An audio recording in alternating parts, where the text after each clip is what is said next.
10 about it. Dustin, what do we got here? You want to be signing up for Coach Myers' Wrestling Strength newsletter and receive a free training PDF. So, his topic is exercise selection for the off-season, preseason, and in-season strength training. Coach Myers is a certified strength and conditioning specialist, the head strength coach for the Ohio Regional Training Center at The Ohio State University. Through his role at the RTC, Coach Myers helped OSU wrestlers win 3 Big Ten and the school first ever NCAA Championship. His facility, the Old School Gym, is a training destination for elite wrestlers of all ages from across the country. So I'll tell you, I think Ohio might have all the other states beat so far. Maybe New Jersey, but we grew up in New Jersey. We've got more speakers from Ohio than pretty much everywhere else. Dustin, thanks for joining us. Really appreciate having you. You're a wealth of information. Thanks, Gene. I appreciate you having me on. It's really good to listen to Matt talk. Matt, I haven't seen you in a while, buddy, but I feel like I could run through a wall right now after listening to kind of his war stories and his mentality going into the cage. But I know from training with him, I'm definitely not tough enough to do what Matt does. But it was still really cool to hear you talk today, buddy.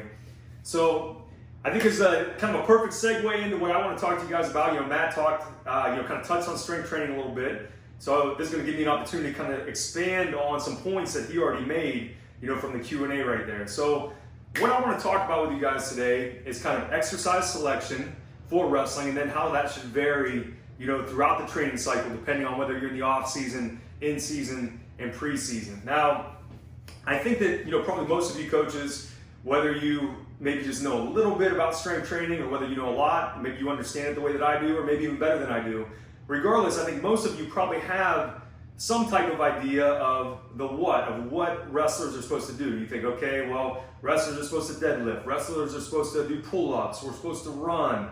You may have these pieces of the puzzle, but you may not have an understanding of how they fit together or why. So when I was thinking about, what I was going to talk about with you guys today, I thought, okay, so if most of you kind of have the what, or at least an understanding of the what, let's kind of dial it back to when we were, maybe it was when we were in high school and we were, maybe first taught how to do a research paper, and our teachers would tell us, okay, you got to look at, the what, the when, the how, the why, the who. Those are the type of things whenever you're researching something that you have to find out so you understand whatever topic it is, right? So I want you to start kind of thinking that way when you think about, strength conditioning work, for your athletes. Don't just think about the what. Don't just think, hey, we're going to run, or hey, we're going to lift weights, or hey, we're going to do a bunch of chin-ups and push-ups. Start thinking about those other questions besides just the what, the when, the why, the how, and I'm going to kind of go over that and really just give you guys, kind of just, skim the surface, kind of a brief overview of my thought process, when I'm designing workouts for my wrestlers, and kind of try to help you start, thinking along those lines whenever you are, training your athletes. So if we think about, what type of movements, for any athlete, but especially for wrestlers that we want to concentrate on, I kind of got them divided up into categories here. Hopefully you guys can see this. The notes are almost more for me than they are for you. That way I can just kind of keep my thoughts in order while we're talking. And, the first category I would call hinge movements. So what is the hinge? This is the hinge. Deadlift, kettlebell swings, hip extension, okay? The next category, squat movements. The next category, and these are broad, there's a lot of overlap between them, but I'm just, going to kind of, like I said, give you an overview of it. After, hinging and squatting, we have pulling movements, okay? We've got to be strong to be able to pull someone to us. Then we also have, and some of you may be, kind of surprised to see this, but pressing movements, okay? We got to be strong everywhere. You can't just be strong at pulling. It was kind of an old adage, when I was in high school, I can remember a coach saying something like, well, if you're on your back pressing, then that means it's too late, you're getting pinned. Well, that mentality of, hey, we shouldn't press, that's entirely false. We need to be strong in every position, so we've got to prioritize pressing as well. We got to prioritize core movements, and not just core movements for the anterior, but also the posterior, okay? And then also, and this is kind of a big group, but I'll kind of get more into that when I break down each category, but functional movements, okay? So now you could look at a deadlift and say, well, a deadlift is functional. You're picking something up off the ground, and it 100% is. But what I'm considering things that are functional are things that you're using your whole body to move through multiple planes of movement, okay? So now that we got those categories, I want to kind of break them down kind of one by one and tell you kind of the what, what type of movements we do there, why we do those movements, and then kind of the when and the how, so what we do in the off season versus preseason and in season, how we kind of, what is the progression for those particular lifts? How do we change the programming, things like that, okay? So let's start with what I think is probably the most important area for wrestlers, and that's the hinge movements here. So what are they? Deadlift and most movements for the posterior chain. So the posterior chain, all the muscles that run along the posterior of your body, you got your low back, erectors, you got your glutes, you got your hamstrings, then your calves, and really your neck could be included in the posterior chain as well. It's all those muscles. And we want all those muscles to be able to work and fire together, okay? So if I have a strong lower back, but my neck is weak, and someone pulls on my neck when we're hand fighting, then I'm gonna get out of position. Along those same lines, if my neck is really strong and I've concentrated a lot on my neck, but maybe my glutes and lower back are weak, then someone pulls on my head, my neck might not move around, but I'm still gonna get snapped down or pulled out of position, right?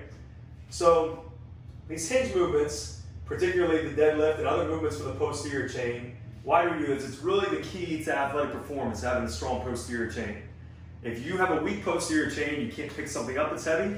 So if I'm in on a shot, I'm not gonna be able to get my hips under me and pick that leg up and finish the shot. I'm also not gonna be able to defend a shot when someone's in on my leg. You hear coaches a lot of times talk about, oh, this guy has strong hips. Vincenzo Joseph, very strong hips. Really what they mean is strong hip extension. They have strong glutes. Because typically, that is what we're talking about and thinking about when we think about someone on the mat with strong hips. And the best way to get strong hips, strong glutes, is by deadlifting heavy. It's really the key to athletic performance. It's the key to speed. If you have weak hamstrings, you're going to be slow. That's really just the bottom line. All right? So what are the main movements we use? What are the main hinge movements we use? The main posterior chain movements. And we use a ton of them.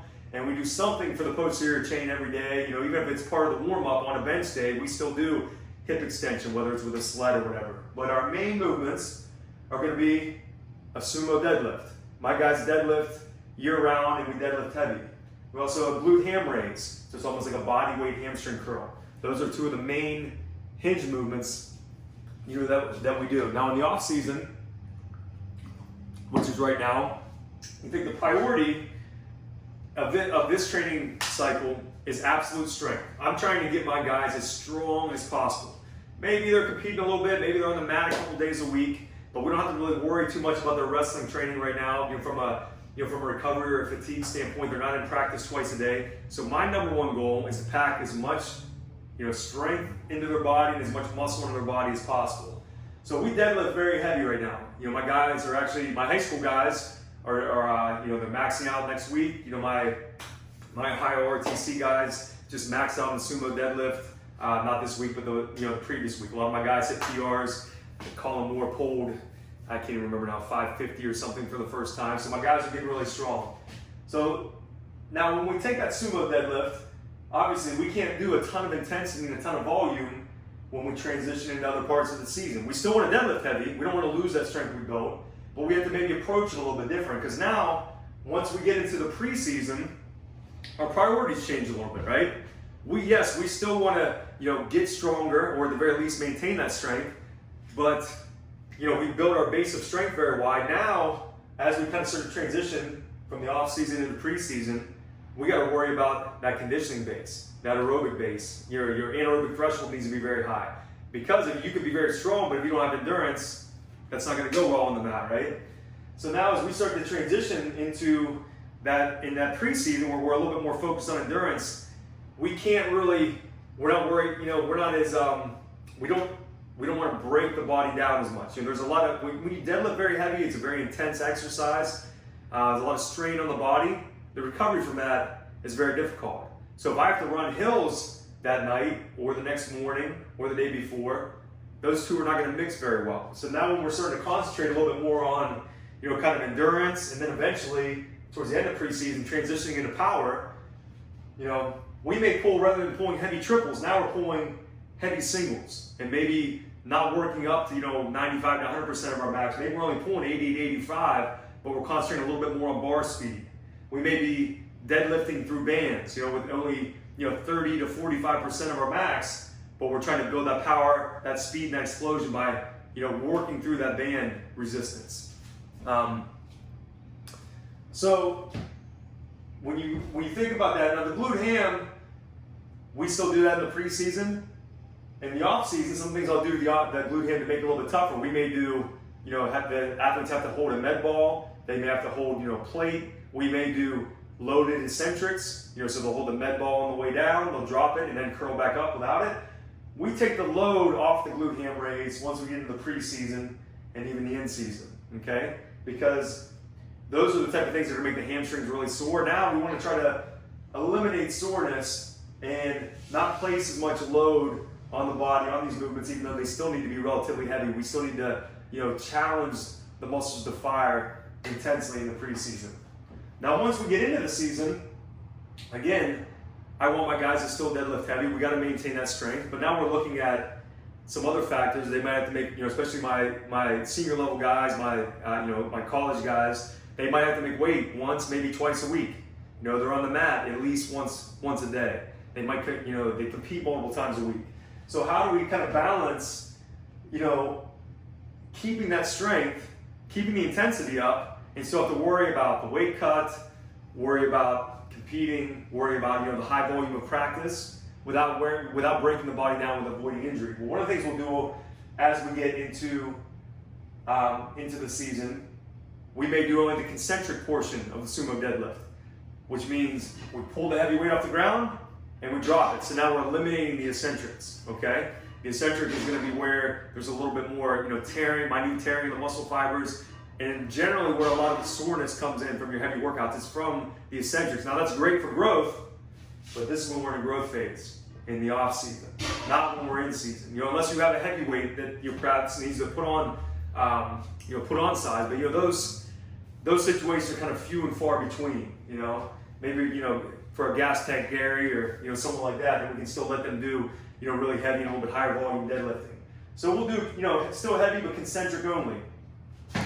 We'll also, at this point, because now we want to be focused on power as well as strength and strength maintenance, so we'll do a contrast with our deadlift, which means we'll pair it with a plyometric movement. So maybe we'll pull 2 to 3 reps heavy, concentric only, pulling, dropping the weight. Once they finish those 2 or 3 reps, they'll walk right out into the mat and go right into 3 broad jumps. So we're pairing the deadlift with a plyometric that is very similar movement. And so I guess you could think of a contrast in that manner as like you're priming the pump, okay? You're using that heavy movement to prime the pump to then get more explosiveness out of the athlete when they do their plyometric, okay? Another thing I'll do with guys, like say if a guy's really worn down but we still need to work that hinge movement, let's say they just competed or whatever, and we need to make sure we're getting that signal firing, but we don't want to put a load on their body, we'll use kettlebell swings. So kettlebell swing now, and make sure they're not squatting down when they do it, but it's a true hinge movement, snapping the hips, using the glutes. That's another way that we'll use a hinge movement without a ton of load during the season. All right. So I've been yelling at my high school kids all day, so I've already kind of lost my voice. All right. And hopefully all this stuff will make sense to you guys. I'm going to take some questions at the end, and then also after this is all done, I'd like to maybe send you guys out some more info that kind of delves into some of these topics a little bit deeper. All right. So going to the squat now. Matt mentioned, I think Gina mentioned one time he talked to Louis, and Louis said, he wouldn't have wrestlers or fighters, do barbell movements, do barbell squat. Now we do bilateral squats, which is a barbell squat, a front squat, Zercher squat. And we also do unilateral squat movements. So, split squats, dumbbell step-ups, dumbbell lunges, I would kind of group those in there. And it really just depends, and I guess I'm kind of getting ahead of myself, but it really depends on what the training cycle is. So I do have my wrestlers back squat from the time the season ends up until maybe during part of the preseason. But then we kind of phase the back squat out in favor of more unilateral movement. So right now my guys are back squatting very heavy. We just got done doing, my high school guys did a 3-2-1, all with 3-second pauses on the back squat today. Those guys are getting super strong, but that's because we're in the off season. Now back to the squat movements. Why are we doing squat movements? I mean, besides that we want to be strong, you know, we could use that as the answer for everything, right? We want to be strong in every position, we want our entire body to be strong, but specifically for squat movements is for leg drive, right? We got to be able to drive into our opponent. We got to have, you know, strong quads, strong glutes, strong hamstrings, you know, strong lower back. Leg drive, very important for the sport. Now, like I already said, during the off season, we do heavy back squats. Now we use a dumbbell lunge maybe on a different day. Sometimes we'll do that on our deadlift day, kind of as an accessory movement, but we do a lot of heavy dumbbell lunges. Some of my guys have been with me for a few years, have gotten very strong on the dumbbell lunge, maybe even more impressively strong on that than on the back squat. I had a kid, Carson Miller, he's like 175 pound high school, he's gonna be a sophomore this year. He did dumbbell reverse lunges for a double with 145 pound dumbbells the other day. I've never done that before. That's a lot of weight, you know. So my guys, you know, kind of following my system, have gotten very, very strong. Now, as we transition into the preseason, is generally when I'll take the back squat out in favor more of a split squat. Now, we use the split squat here and there in the off season, but it's more of an accessory exercise, more of our secondary. It's not our main focus on our squat day. Once we get into the preseason, though, it kind of becomes our main squat movement, the split squat. We'll also start now, instead of if we're doing dumbbell lunges, rather than like a walking dumbbell lunge or a walking barbell lunge, we do more of a reverse lunge. So we step back into the lunge, kind of load up. It's a little bit, you know, a little bit easier to be stable. We'll also too, as we sort of transition from preseason to in-season, kind of in this area, we'll start using band resistance on that dumbbell reverse lunge. So a partner will be behind someone, they step back in that reverse lunge. They'll have a band around their waist, they'll hold it so that when I'm down in my lunge, I gotta step up. I'm extending my hips through that band resistance. So we're help building, you know, power and, you know, strength endurance through that hip extension, in a single leg hip extension position. Okay, very important for wrestling. Now, once we get into the season, I'll usually take the split squats out. So now we went from back squat to split squat. And we want to, again, remember in the in-season, we want to concentrate a little bit more on concentric versus eccentric and isometrics. And we'll do more of like maybe a dumbbell step up, okay? We'll also do, and I already kind of touched on here, we'll do that dumbbell, you know, that band reverse lunge. We use that a lot in season, you know? So, you know, kind of going back and touching back on what Matt said, you know, with barbell movements, I keep, you know, two main barbell movements in the off season, the back squat and the deadlift. I look at it as I should probably keep one. I don't want to like load their spine a ton during the season. So that's when I take the back squat out. I keep the sumo deadlift in, different variations of it, you know, different ways of programming it. But once we're in season, the back squat is out in favor of the unilateral squat variations like a split squat. All right?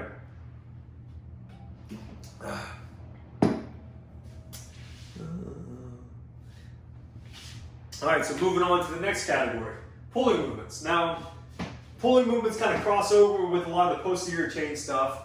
But in general, what are, you know, pulling movements? You think, okay, so rowing movements, different types, pull-ups, chin-ups, different type of lat movements, you know, lat pull-down, straight arm lat pull-down, single arm straight arm lat pull-down, stuff I really love for wrestling. And also curls. You know, I always get in this debate with guys that, you know, sometimes I think that strength coaches think like curls are too basic of an exercise for athletes to do, like it's not fancy enough. Well, my answer is always, you know, how many times in a wrestling match do you go like this? Or do you go like this? It's over and over and over again, right? That's why curls are one of our main accessory movements that we use to kind of fall into this, you know, pulling category, okay? So why do we do pulling movements? Number one, you gotta have a strong grip, right? And when we have a strong grip, we don't wanna just hold on to something and it get away from us, right? We wanna be able to hold on to it, whether it's like this, whether it's like this, whether it's like this, and be able to pull it to us, all right? So for grip and pulling strength, I know that sounds kind of obvious, right? But that is why we prioritize pulling movements. Now, right now in the off season, again, remember, our goal for right now is to get as strong as possible, to pack on as much muscle for my guys. Now, my guys that are in college, a lot of them are locked into a certain weight, whatever weight they're recruited for. So, you know, some of them, depending on their situation, we're not trying to put on a ton of muscle, so maybe their volume is a little bit lower, but we're still lifting really heavy because you can gain strength without gaining a lot of mass, okay? But my high school kids, my priority right now is to get them yoked, get them jacked and strong, right? So right now in the off season, some of our main movements we use are weighted chin-ups. We go very heavy on dumbbell row, T-bar row.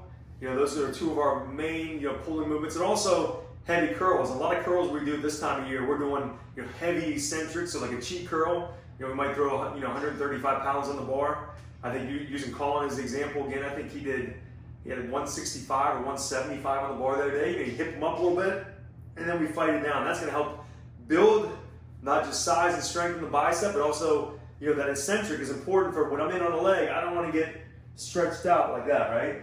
So those are a lot of the pulling movements that we use right now.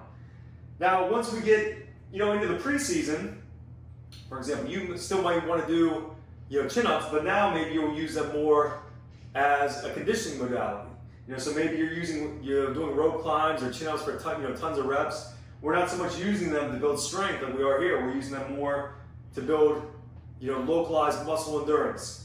For our rope climbs, or for we got guys doing 100 pull-ups after practice. So it's more of a conditioning thing there. Another thing too in the preseason, I still like to go heavy on the rows, but we may do more of a concentric row. So we do this thing called a dead stop row. So a really heavy one-arm dumbbell row, pull up fast, and then kind of like let it drop and let it hit the ground. All right, so you're not getting that kind of stretch in there. You're not getting that pull as much on the eccentric. We're worried more about the concentric, about pulling up. All right. Now using rope climbs as an example again, whereas if we use rope climbs for kind of conditioning in the preseason, in season, I'm not so sure that you want to get your conditioning from the rope climbs. All right, because now you're wrestling a lot. Your conditioning should come number one from the wrestling, but also two more from sprint work and stuff like that, sleds, things like that. So our rope climbs now, maybe you use it as a finisher after practice, but you can also use a rope climb for power development. So now we're not looking at just how many rope climbs can you do, but how fast can you climb the rope. Also, if we think about power endurance, okay, how fast can you climb the rope twice? So you go up as fast as you can, we're timing that, you sit down at the bottom on your butt, shake your hands out for a second, go again. So how fast can you do two up? Now we're using the rope more for power development and power endurance. Also, something I like to do, we already talked about during the in-season, focusing more on concentric movements, taking out the eccentrics and the isometrics from certain things. I really like to do sled rows or sled pulls. So we'll use our wrestling sled in the wrestling room, and now I have a strap attached to that sled. I got to pull it to me as fast as I can. We're building, strength and speed. We have that concentric pull without that loaded eccentric. So I can pull it, I can step back, I can pull it again, and I can keep doing that across the wrestling room. All right. Now, moving on to presses. Kind of our main, what presses do we prioritize? Bench press movements and dips. I'd say those are our two main pressing movements. Now, again, I touched on this a little bit before. Why would you want to do presses? A lot of wrestling coaches are maybe kind of against, or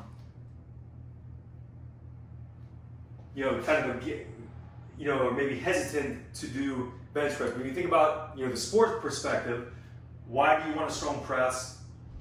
Well, think about it in the hand fight. Is a hand fight all pulling? Am I pulling all the time? No, but you're pulling, you're pushing. You want to be strong everywhere, right? You don't want to just have good pulling strength. You want to be able to push too. You're going to feel a lot stronger in the hand fight if you are strong at pressing. Another thing, especially for high school wrestlers, if they are weak on pressing movements, they're going to get broken down on bottom very easily. If they can't lock their arms out as they work up to get a wrist or whatever to get out, if they're very weak on pressing movements, they're going to get broken down out of their base a lot. Okay? So now in the off season,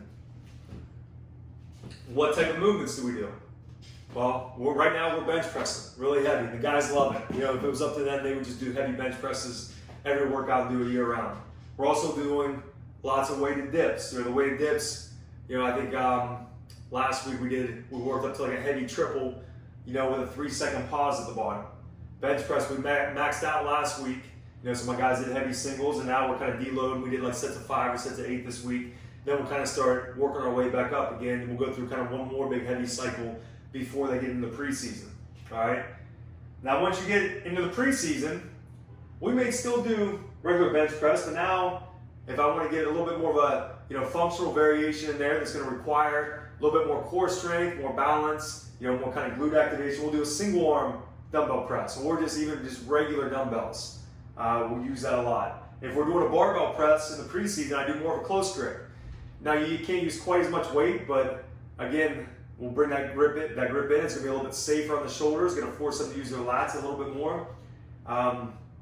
So those are kind of the variations we use there. The guys will still bench, but I don't want to have them go, quite as heavy. We still want to maintain their strength, but I'm typically not going to have them, maxing out once we're well in the preseason. Now, once we get into the season, we still do our pressing movements, but I like to again contrast them with plyometrics. So whether we're talking about a med ball throw, so if a guy gets down on the bench, he has to do a heavy triple on close grip bench, gets up, either med ball throw or a plyometric push up. So again, we're priming the pump by going a heavy movement and contrasting it with that plyometric movement there. All right.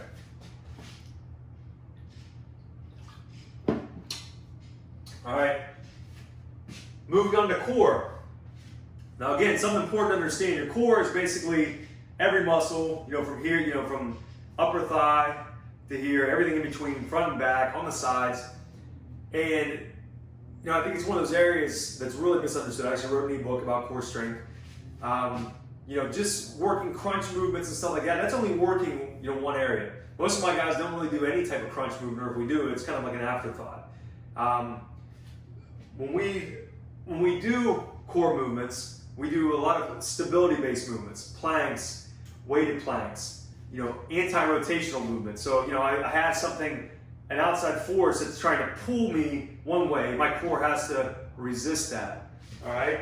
Now, why? Why do we do it that way? Number one, positioning. All right. So when I'm wrestling, if my core is weak, someone's going to be able to move me around a lot. You know what I mean? There's going to be a disconnect between the strength in my legs and maybe the strength in my lats and my back and my shoulders. There's a weak chain there. And if there's a weak link in the chain, they're going to be able to manipulate my position. Now, from a strength training standpoint, that core strength is important because how am I going to be able to back squat a lot of weight to build that absolute strength in the off season if I have a weak core? All right, when I can't brace my core, I'm going into my squat or into my deadlift, or if I'm pushing a heavy sled and I'm like a wet noodle back and forth, right? So that is why we have to train, our core, train it in a lot of different planes of movement and in a lot of different ways. Now, right now in the off season, not only do a lot of the functional movements and a lot of the other, strongman stuff that we do, it has a lot of kind of core work built into these movements, but we also do a lot of high volume. Today after my guys got done, at the end of their workouts, all right, you guys got 100 reps, whether it's, ab wheels or ring layouts or, 100 reps for the anterior, 100 reps for the posterior, reverse hyper, regular hyper extension. So we go, high volume for one, and then certain days we'll go high intensity for the core. And so what I mean by that is kind of the equivalent of doing a very, heavy movement. Think of something that, that bench that you can only do 2 reps because it's so heavy, that's very high intensity. So, an example of that would be like a standing ab wheel. Now instead of doing set to 25 on the ab wheel, my guys that are really strong and they can brace the core properly, I'll have them do a set of 2 on standing ab wheel because we're really trying to build that strength with the core. There's all kinds of other things we do there. You want to do ring layouts, put our feet up on a box. If we're doing hyperextensions, we might use a lot of weight. You're holding plates in your hands as you hyperextend and squeeze the lower back and the glutes. So right now, because we're trying to get stronger, high volume, high intensity on the core. Now, once you get into the preseason, we're thinking more about endurance. And also our core training, I think the focus at this point is more prehab. We're trying to prevent future injury from this high volume of training we're doing as we build our base of strength. Now we're trying to really build that, base of conditioning when you get into the preseason. You have to make sure that your athletes stay healthy. And if they have strength imbalances or they're weak in their midsection, they're going to get hurt at some point. So now we may be doing, and I haven't even touched on, rotational power and rotational strength, but, think about those real quick, med ball throws, right? Something like that. Band twist, where you're twisting with a band, trying to develop, power through the midsection.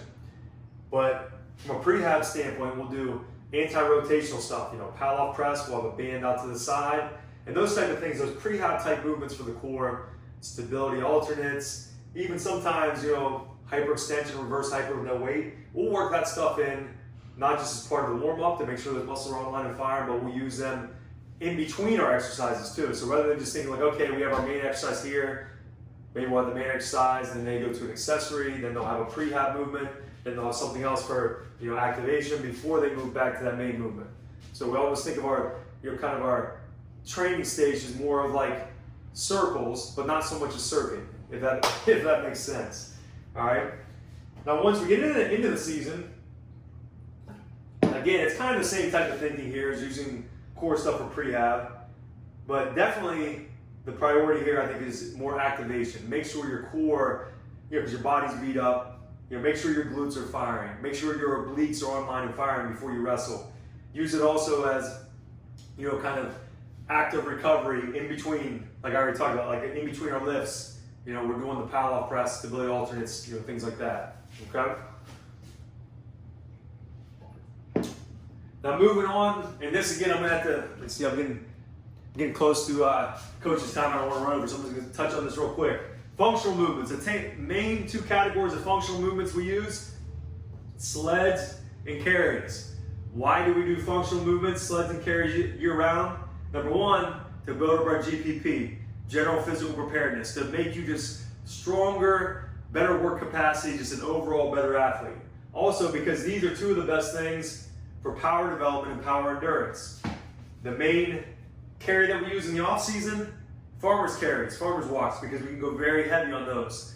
Extremely heavy, and we're trying to build a lot of strength. Same thing with the sleds. We're going very heavy on the sled work right now. We're typically using a prowler. Heavy pushes. I had Kyle Snyder at one time pushing 1,400 pounds on the prowler over Jesse Owens. In the off season, we go very heavy on the sled. Same thing with the drags. Once we get into the season, my favorite carry to use is an overhead carry. Because now we're getting a lot of core stability work while we carry, and we're not so much worried about building that absolute strength in the wear and tear that farmer's walk is going to put on you. Sled work in season, I like to use the wrestling sled in the room and do what I call burst training. So in the preseason, we're going to still use heavy loads, but rather than really taxing the body and wearing out over long distance, we'll do a burst training where it's maybe 5 seconds on and a maximum effort, then a 15-second rest. 5 seconds on, 15-second rest. And I'll have the athletes do that across the wrestling room, whether it takes them 3 goes, 4 goes, or 5 goes to close that distance, and they have a long recovery in between. Now, once we get into the season, for sled work, we want to do it more for speed, so lightweight, and they're sprinting with it, okay? Use it a lot for activation and stuff like that. As far as our carries, now I might not use the overhead as much. If I do, I'll use a bamboo bar. I'm not doing the farmer's walk, but in season, I'll use it more as a conditioning modality there. Kind of a body lock, and maybe they have to walk laps over there to kind of get them used to, squeezing and building that endurance, and that's how we'll use it in the season. So anyway, that's kind of a good start for you guys. I know I kind of glossed over a lot of it, but I wanted to kind of give you an idea of the thought process that goes into my head when I, program workouts for my wrestlers. I've been training wrestlers at a high level for a long time. I've been the coach of the RTC since 2012. I still got a lot to learn. I'm always trying to learn new things, but hopefully you guys learned some stuff today. Gene, we got any questions? Let's see. Check. Oh, they're looking for a copy of the Blackboard workout. I guess we could send that on over. Yeah, I can put something down like in a spreadsheet and send something more in depth. This was just, like I said, just kind of the notes, but I'll definitely send some to you guys to send out for sure. Yeah, that's they were saying, because they're saying like the timing, like how many days a week in season versus out of season. So it's December the workout, please. So it's basically that. Well, I got to give myself a plug here real quick. Luckily, I have wrote. Send them. Yes. Yeah. So if you go to oldschoolgym.com, I have ebooks that I've written.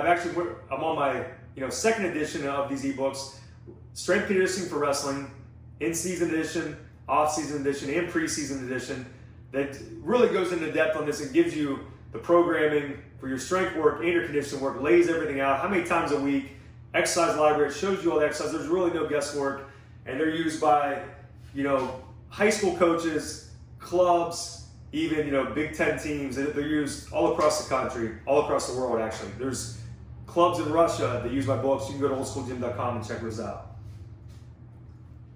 Dustin, awesome stuff. Great. I really appreciate it. Everyone on this call should make sure that they definitely get everything that you put out because it's great information. I mean, if people just see, and I'm sure a lot of them already have, all the great content you put out, it's really just unbelievable. So I want everyone to get everything that you were talking about there. We're going to send links over that way. So thank you very much, Dustin. Really appreciate it. Always a pleasure talking to you. I always learn a ton, and so does everyone else on the call. Thanks, Gene. I appreciate you having me on. Take care, buddy. Absolutely.